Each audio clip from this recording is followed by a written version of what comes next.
Doncs continuem en la següent ponència. El sector financer ha estat històricament un referent en digitalització, però avui viu una nova revolució impulsada per la intel·ligència artificial col·laborativa. Aquesta tecnologia permet a cada agent actuar com un assistent especialitzat dins d'un ecosistema flexible, escalable, capaç d'aprendre, adaptar-se i dialogar amb les dades en temps real.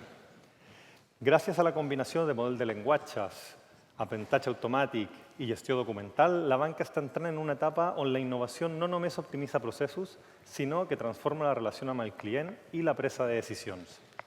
En aquest context, la sessió Transformant els processos bancaris amb framework d'agents ens convida a conèixer com la IA està redefinint les operacions financeres, fent possible una automatització més intel·ligent, dinàmica i segura. Els protagonistes d'aquesta ponència són Nerea Solabarrieta, Roger López i Marina Moreno, de CaixaBank Tech, que compartiran la seva experiència en l'aplicació pràctica de la IA al cor d'una de les entitats financeres més innovadores d'Europa. Ens mostraran com aquest nou marc tecnològic està transformant la manera de treballar i obrir un camí a un futur bancari més intel·ligent, àgil i personalitzat. Nerea, Roger, Marina, endavant.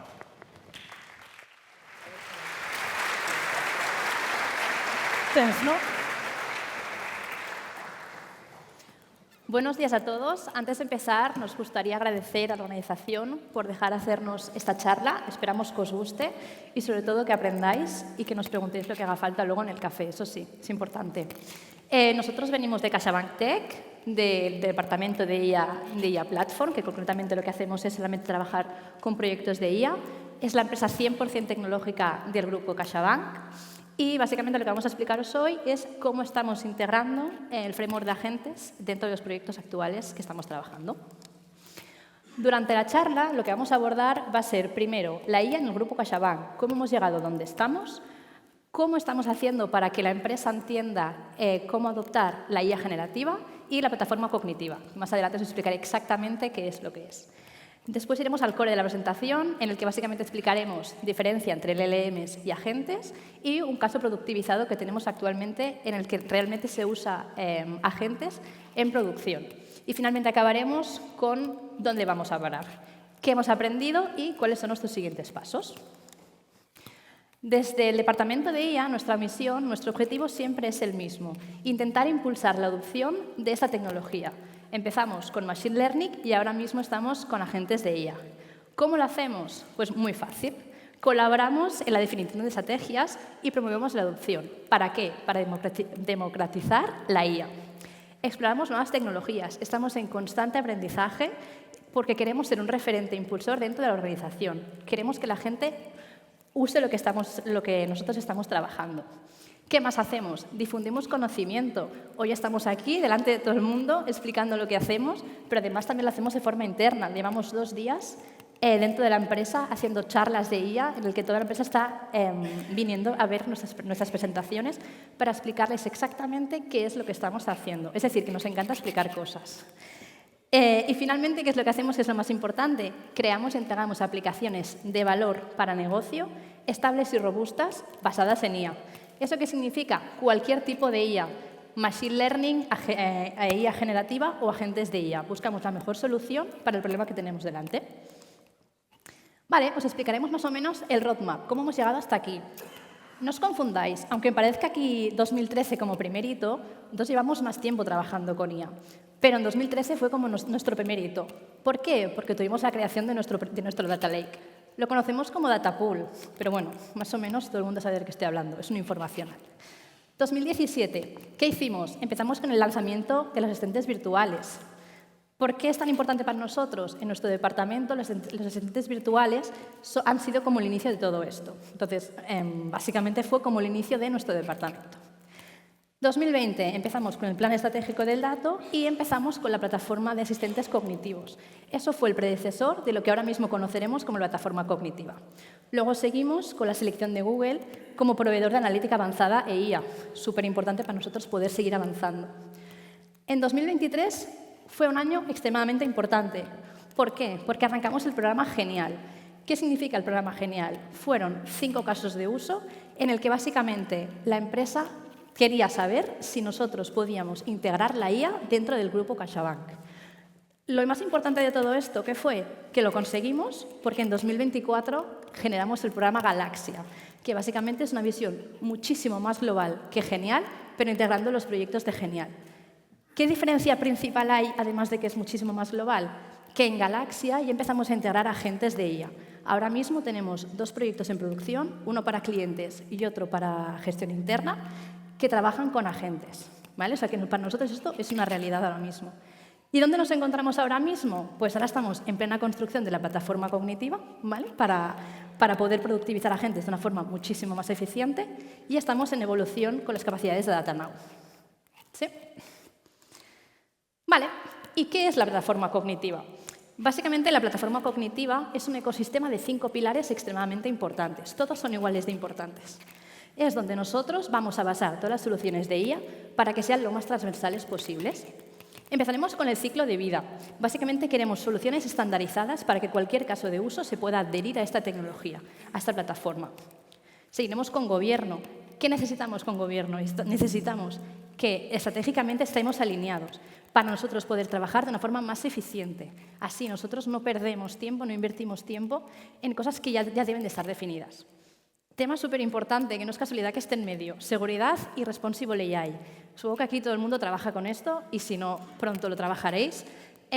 ¿Cómo aseguramos que el dato, toda la gestión que estamos haciendo con este dato es correcto? Tenemos departamentos de seguridad y de responsible AI que se encargan de que eso sea así, mediante logs, monitorización. Bueno, supongo que todo el mundo ya sabe de qué estoy hablando.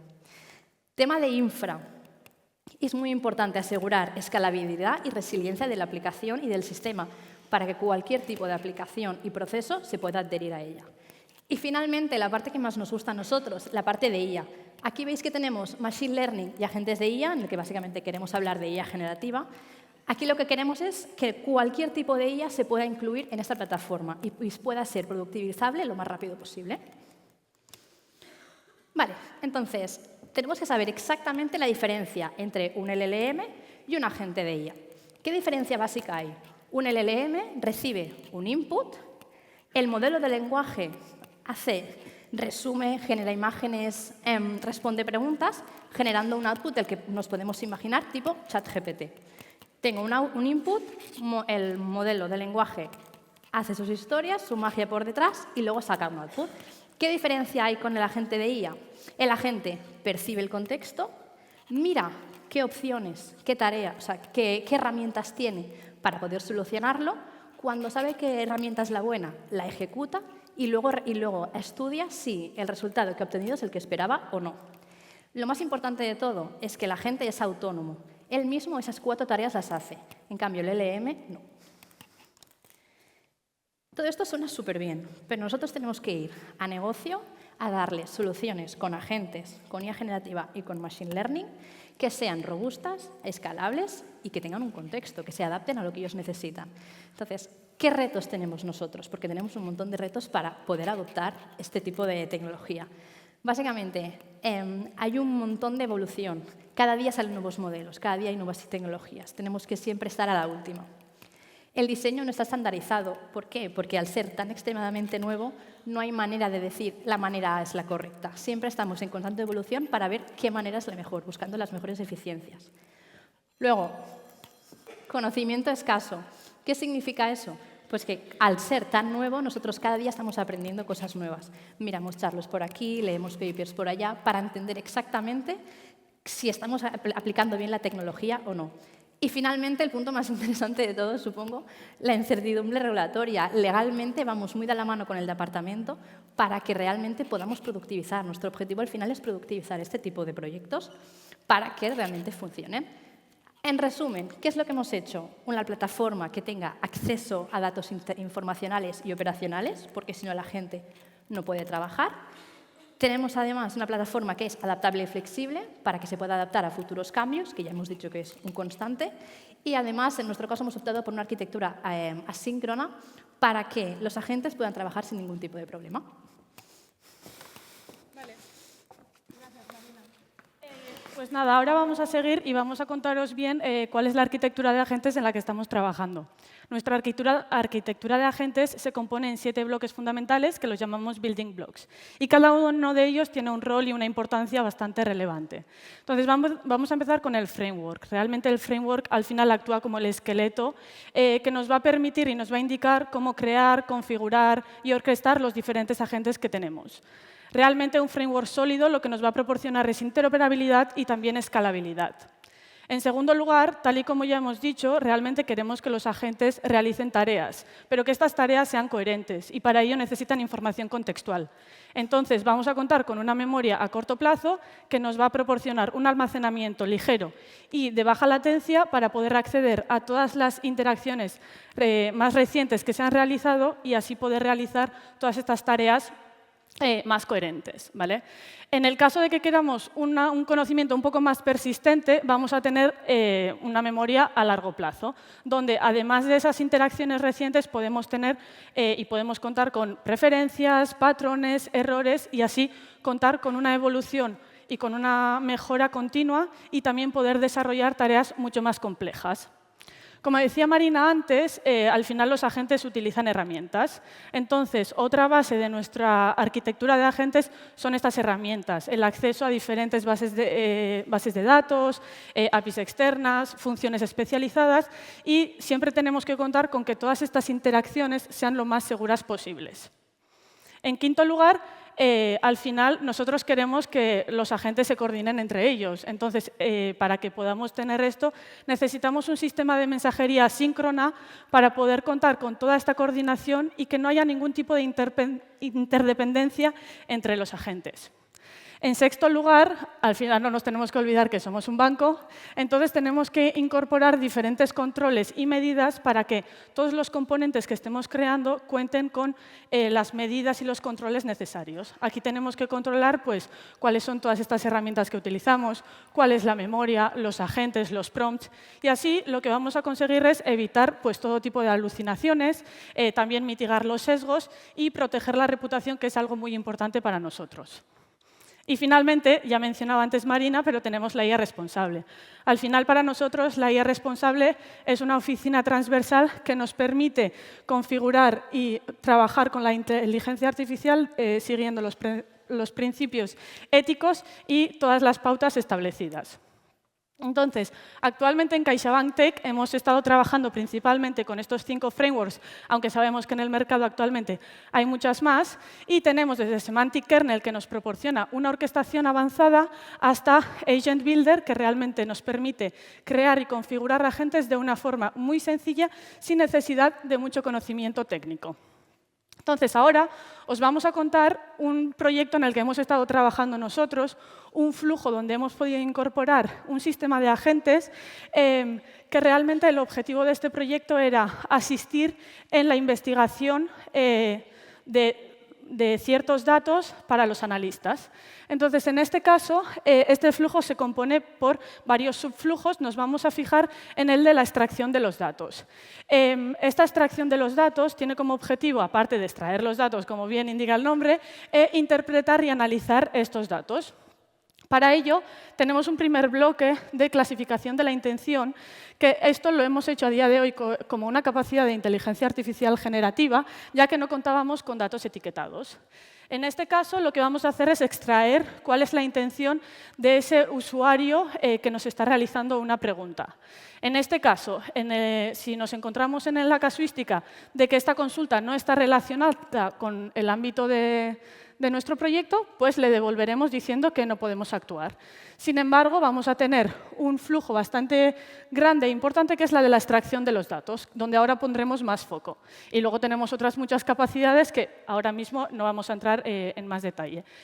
Si nos fijamos en el flujo de extracción de datos, lo primero que vamos a tener es un sistema de datos que vamos a contar con varios agentes que están siendo coordinados por un agente Swarm, ¿vale? Al final, el objetivo de este va a ser coordinar todos los diferentes agentes especializados que vamos a tener.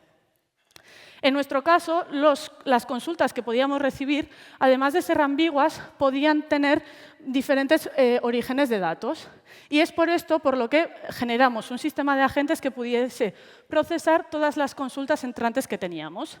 Para ello teníamos el agente divisor, lo que nosotros llamábamos coger la consulta inicial del usuario y dividirlo en diferentes subconsultas.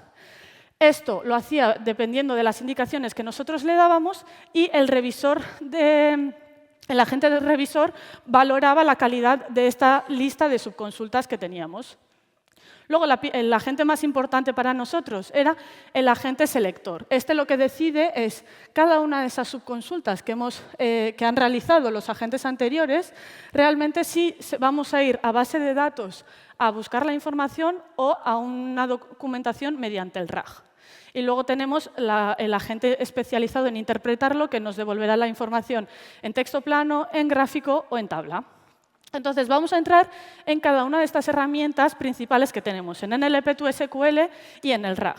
Para los que no sepan, el NLP2SQL lo que hace es traducir esa query inicial que tenemos, la consulta inicial que tenemos, en una query ejecutable contra base de datos.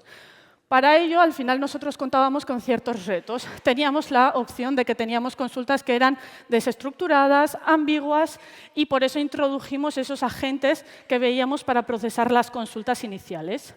En segundo lugar, contábamos con un ámbito de más de 60 tablas, y algunas de esas tablas tenían más de 100 columnas. Esto nos implicaba una complejidad para poder mapear esas subconsultas que veíamos con las columnas y las tablas que teníamos nosotros en este ámbito.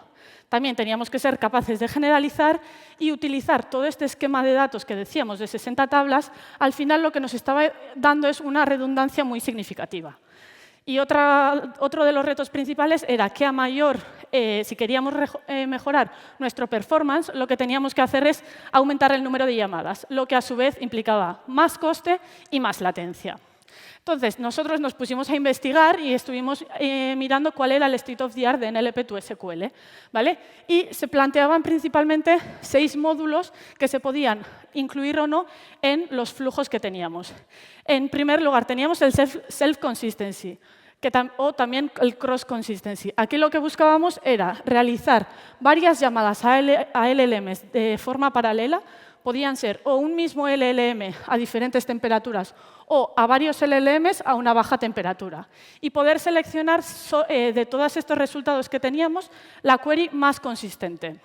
En segundo lugar, teníamos la opción de crear un repositorio few-shot. Es decir, ya sabemos que si añadimos ciertos ejemplos en el prompt, vamos a poder guiar al LLM y vamos a poder obtener el resultado que nosotros esperamos. De esta forma, teniendo un repositorio few-shot dinámico donde podíamos seleccionar diferentes pares de pregunta SQL con similitud, iba a funcionar mejor. El masking module.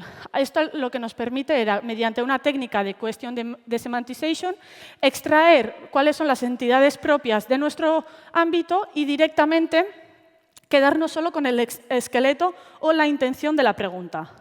El esquema linking, un módulo muy importante para nosotros porque lo que nos permite es reducir mediante diferentes técnicas el esquema de datos completo que tenemos. Y finalmente tenemos el feedback incorporation, que realmente lo que nos proporcionaba era ejecutar esa query que se había creado y pasar por otra llamada del LLM con el resultado que se había obtenido a modo de feedback. Y finalmente la traducción, pues porque veíamos que la performance era siempre mejor cuando se realizaba todo en inglés. Entonces, partiendo de todos estos componentes, propusimos diferentes flujos que podíamos realizar y utilizamos estas métricas para evaluar cada uno de estos flujos. Entonces, los dos de arriba, el component matching y el exact matching, al final lo que nos permiten es evaluar estos flujos teniendo en cuenta que habíamos creado inicialmente un dataset con queries y que era el resultado esperado, pues estos dos lo que evaluaban era realmente la secuencia SQL simplemente, viendo cuál era el mapeo exacto de las palabras. El execution accuracy, que es el que nosotros utilizamos, era que miraba el resultado de la query ejecutada, no teniendo en cuenta la secuencia SQL que veíamos antes, sino directamente cuál era el resultado esperado. Y el Valid Efficiency Score es igual que el Execution Accuracy, pero también miraba la eficiencia en cuanto a latencia y ejecución. Entonces, ahora mi compañero Roger os va a explicar cuál es el flujo definitivo con el que nos quedamos y qué módulos pudimos incorporar. Vale, disculpad. Entonces, lo que hicimos nosotros fue probar distintas combinaciones de los módulos que comentaba Nerea para la capacidad de NLP2SQL y dimos con este flujo que es el que hemos implementado y ahora tenemos a día de hoy en producción. ¿Qué componentes tenemos en cuenta? Tenemos en cuenta los ejemplos de FewShot, que al final es este par de pregunta, sentencia SQL que traduce la pregunta y la ejecución de la misma junto con el resultado. Un dataset contextualizado que viene a ser la descripción de las tablas, de las columnas, de la distribución de las columnas continuas y la cardinalidad de las columnas categóricas. Y luego el esquema linking. Entonces, ¿cómo funcionaría esto? Un usuario realiza una consulta, pasa por todo el flujo de IA que os ha explicado Nerea y se enruta hacia la capacidad de extracción de información en base de datos relacional. Entonces, lo que hacemos es transformar esta consulta a un vector semántico, a un embedding, y calculamos una similitud semántica mediante la métrica cosine similarity entre la consulta del usuario y los ejemplos de FewShot. ¿Por qué? Tenemos cientos de ejemplos de FewShot que hemos ido diseñando junto a negocio. Entonces, al final es demasiada información, lo que queremos hacer es acotarla para sesgar un poco nuestro modelo hacia una dirección. Toda esta información ya acotada junto con la base de datos contextualizada nos permite generar una primera sentencia de SQL. Esta sentencia la podríamos ejecutar ya contra la base de datos. Lo único que nos encontrábamos en un proyecto donde la robustez y la fiabilidad del dato era muy importante. Entonces, queríamos asegurarnos de que esta query fuera correcta. ¿Qué hacemos? Pasamos por el módulo de esquema linking, donde lo que hacemos es reducir la cantidad de información contextualizada de la base de datos. Y aquí, dependiendo de vuestro caso, ¿vale? Podéis seleccionar un mismo modelo variando el parámetro de la temperatura, que es el parámetro que nos mide el grado de libertad a la hora de generar texto en lenguaje natural por parte de un LLM, o podéis utilizar modelos LLMs de otros proveedores, ¿de acuerdo? ¿Qué hacemos? Generamos n queries distintas a través de estas ejecuciones y las comparamos entre ellas a través del módulo Cross Consistency para acabar definiendo una query definitiva, que es la que ejecutaremos, es la que nos devolverá el dato y el dato es el que le devolveremos al usuario. Todo lo que hemos comentado hasta el momento era para acceder a información de base de datos relacional. Para base de datos no relacional, hemos utilizado un componente que es el RAG, ¿vale? RAG son las siglas de Retrieval Augmented Generation. Es un sistema de inteligencia artificial que consiste en consumir información de una base de datos documental específica. Entonces, un RAG se divide en dos fases, una fase de retrieval y una fase de generación. La fase de retrieval es aquella en la que tenemos que seleccionar la parte de los documentos, ya sean las páginas, los párrafos e incluso las oraciones, que contienen la información que dan respuesta a nuestra pregunta. Y luego tenemos la parte de generator, la parte en la que el modelo genera la respuesta en lenguaje natural. Tenemos varias métricas, ¿vale?, para medir la performance de estas dos fases. En el caso del retriever, nosotros hemos utilizado Mean Reciprocal Rank y la Precision at K. En el caso del generator, la Rhodes Score. ¿Cuál era la complejidad en nuestro caso de uso para el RAG? Primero de todo, teníamos que procesar documentos de distintos tipos de extensión y en distintos idiomas. Una dificultad añadida es que habían idiomas que tenían otros alfabetos distintos al nuestro, como el ruso, el chino o el árabe. Luego, el conjunto de documentos no era estático. Hay racks que hemos montado en la casa donde pues, el conjunto de documentos no varía o varía muy poco con el tiempo. Entonces, al final, tú puedes acotar la solución a esa base documental. En este caso, según el usuario, necesitaba colgar una documentación y esa documentación podía variar mucho entre ella. Incluso teníamos que procesar texto manuscrito también. Entonces, de ahí surge la última dificultad de este caso de uso, y es que necesitábamos del componente de un modelo multimodal, de un modelo que nos permitiera procesar la información visual de estos documentos, gráficos, firmas, tablas e incluso texto manuscrito. Mismo enfoque que en el LNP. Nosotros lo que hicimos fue montar un conjunto de test junto a negocio donde teníamos la pregunta, el documento que da respuesta a la pregunta, la página, el párrafo y un ejemplo de texto en nuestro dataset de test que daría de respuesta a nuestra pregunta. Y lo que hicimos fue probar distintos flujos y distintas opciones para el RAG para acabar determinando cuál era el mejor, cuál era el que reportaba mejores métricas para ese conjunto de test. El que nos funcionó mejor es el que tenemos aquí en pantalla. Una peculiaridad de nuestro caso de uso: por temas de negocio decidimos que al final la unidad mínima de procesado serían páginas, ¿de acuerdo? Porque teníamos que procesar mucha información de ellas, no párrafos. Si quisiéramos acceder a párrafos o a pequeños trozos más concretos, tendríamos que utilizar una estrategia de chunking, ¿vale? En nuestro caso son páginas. ¿Cómo funcionaría? Tenemos los documentos, debemos habilitar una plataforma para la subida de estos documentos y entonces una vez se suben se dispara un proceso de preprocesado donde aquí nosotros lo que realizamos es primero homogeneizamos todos los documentos, los dividimos en páginas, le subimos la calidad al documento y generamos resúmenes, tanto un resumen por cada página como un resumen por documento y extraemos palabras claves, keyword. Todo esto lo almacenamos en una base de datos y en esta base de datos también calculamos los embeddings, estos vectores semánticos que os comentaba, de los resúmenes. Y esta será nuestra base de búsqueda para ese usuario en concreto. Entonces, lo que hacemos es, cuando un usuario realiza una consulta y se enruta hacia el consumo de base de datos documental, calculamos una similitud. En este caso, la diferencia es que la similitud es una combinación de... Bueno, es una ponderación, es una score que tiene en cuenta tanto el peso léxico como el peso semántico, ¿de acuerdo? Entonces, rankeamos las distintas páginas, seleccionamos el número de páginas relevantes que tengamos y las introducimos a un LLM junto a la consulta para obtener la respuesta y devolvérsela en lenguaje natural. Para ir concluyendo, que ya veo el número en rojo, nos gustaría compartir ciertos insights con vosotros sobre lo que hemos aprendido a la hora de desarrollar este proyecto y a la hora de desarrollar otros. El primero y el más importante: utilicemos, por favor, la inteligencia artificial con sentido. Todo el mundo está muy motivado. Estamos en una época que hay mucho hype con la inteligencia artificial. Todo el mundo habla de agentes, ChatGPT, LLMs. No olvidemos tampoco que existe la inteligencia artificial tradicional. Valoremos, tengamos capacidad de discernir y determinar qué es lo que realmente nos aporta valor, porque puede ser que en algunos casos IA generativa sea muy útil, pero también tenemos los modelos de Machine Learning allí. Un ejemplo, lo que os comentaba Nerea, nosotros tenemos un módulo que es una capacidad de IA generativa, que es la clasificación de intención. No teníamos datos, no teníamos interacción con la aplicación. A día de hoy ya estamos monitorizando esta aplicación. Estamos almacenando estos logs que nos permitirán a futuro entrenar un modelo y sustituirlo. Reduciremos costes e incluso ciertos sesgos, ¿vale?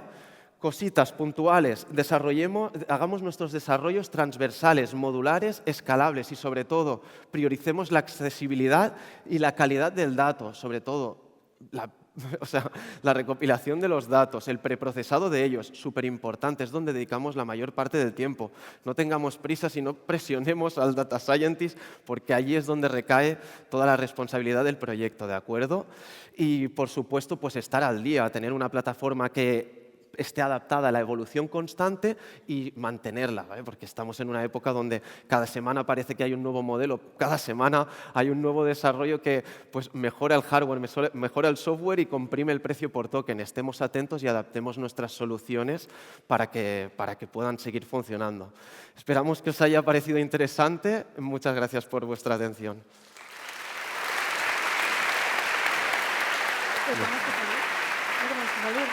Perfecto. Vamos por ahí.